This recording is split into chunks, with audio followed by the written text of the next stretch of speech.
बिस्मिल्लाहिर्रहमानिर्रहीम। Welcome back to my YouTube channel English study notes. आज की इस वीडियो में हम टेड ह्यूज की पोइम हर हस्बैंड की समरी को डिस्कस करेंगे। मैंने जब ये पोइम पहली दफ़ा पढ़ी थी तो मुझे ये पोइम बहुत ही फ़नी लगी, तो मैंने सोचा क्यों ना इसकी समरी आपसे भी डिस्कस कर लूँ। पोइम हर हस्बैंड 1961 में लिखी गई और टेड ह्यूज के 1967 में छपने वाले पोइट्री कलेक्शन जिसका नाम था वोडवो उसमें शामिल की गई। इसमें इंग्लैंड के एक टाउन काउंटी यॉर्कशायर में जहां कोयलों की कान-कुनी एक बड़ी सन्नत है कि मज़दूरों की जो लोअर वर्किंग क्लास है उसको स्केच किया गया है। इस पोएम में टेड ह्यूज ये पेश करता है, ये दिखाने की कोशिश करता है कि एक बहुत कम आमदनी वाला जो मज़दूर होता है वो देखने में कैसा लगता है। अब आते हैं इसकी प्रॉपर समरी की तरफ। A coal miner deliberately returns home besmeared with coal dust and makes many things just like sink and towel dirty with the coal dust। यानी कोल माइन कोयले की कान में काम करने वाला एक मजदूर कालक से लथड़ा हुआ घर वापस लौटता है और उस कालक से बहुत सी चीजें मसलन सिंक और तौलिया गंदा कर देता है। He does it deliberately to remind his wife that he remains busy in hard work to earn money in the coal mine। वो जानबूझकर ऐसा करता है ताकि वो अपनी बीवी को याद करा सके कि वो रकम कमाने के लिए, पैसा कमाने के लिए सारा दिन कोयले की कान में सख्त मेहनत करता है। He also thinks that she lives in great comfort at home। He besmears different things to make her learn how hard work is done and how to clean things by rubbing them hard and how cooking is done by working at the scrub board। वो ये समझता है कि उसकी बीवी सारा दिन कुछ नहीं करती और घर में मज़े से बैठी रहती है।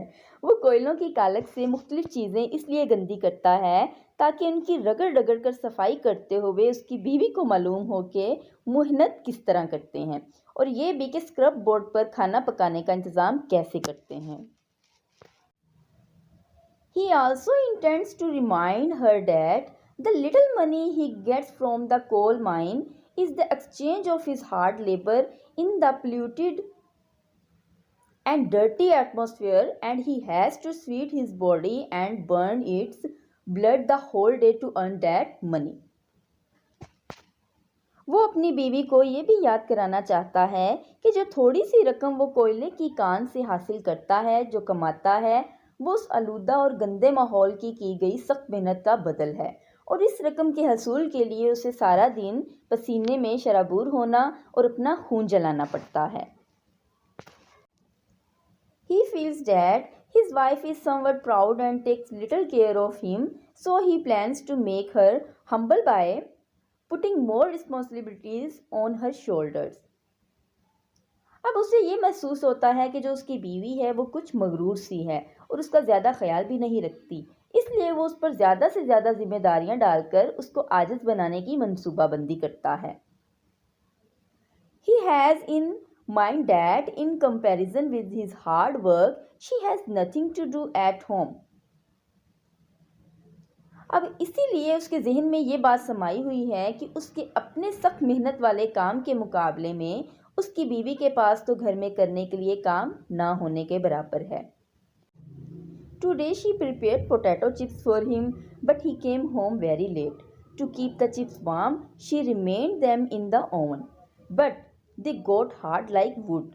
When she served him with the chips, he got furious and threw them to the fire again।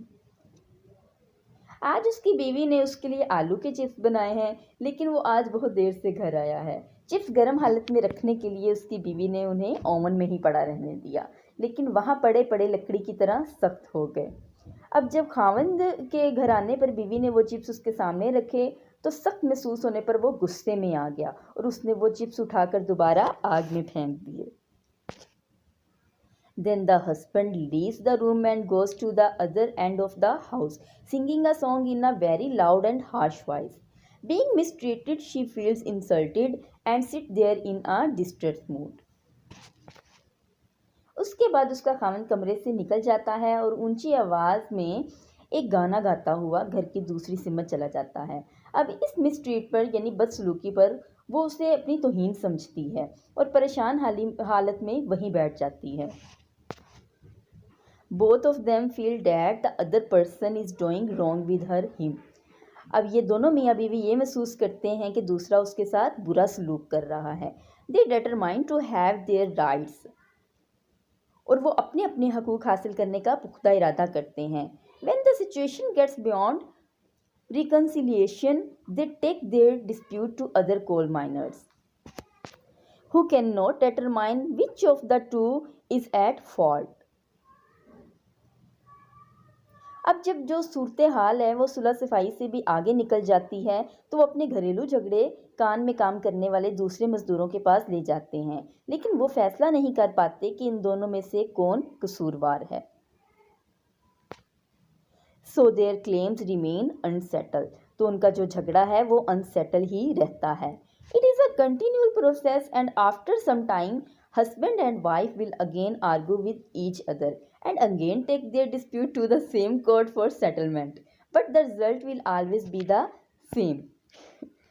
ये कोई एक दिन का मामला नहीं बल्कि ऐसा अक्सर होता रहता है और थोड़े अरसे बाद मियाँ बीवी एक मर्तबा फिर एक दूसरे के साथ झगड़ा शुरू कर देते हैं और एक मर्तबा फिर वो अपने झगड़े मजदूरों की तरह उसी अदालत में लेके जाते हैं, लेकिन उसका नतीजा वही निकलता है।